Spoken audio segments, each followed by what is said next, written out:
கனடாவில் விற்கப்பட்ட 16,000க்கும் மேற்பட்ட ட்ரூ வயர்லெஸ் இயர்பட்கள் திரும்ப பெறப்பட்டுள்ளன.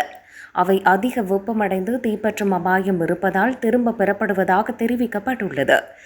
தவறான வயரிங் பொருளை கொண்டு தயாரிக்கப்பட்ட USB சார்ஜிங் கார்டினால் அவை அதிக வெப்பமடைகின்றன.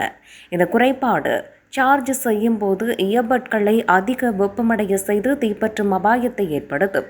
இதுவரை 3 இயர்பட்கள் இவ்வாறு தீப்பற்றியுள்ளது. ஆனால் யாருக்கும் காயங்கள் ஏற்படவில்லை. இந்த தயாரிப்பை வைத்திருக்கும் எவரும் உடனடியாக அவற்றை பயன்படுத்துவதை நிறுத்திவிட்டு பணத்தை திரும்ப பெறுவதற்காக ஜெயண்ட் டைகர் கடையில் திருப்பி அனுப்ப வேண்டும் என ஹெல்த் கனடா தெரிவித்துள்ளது.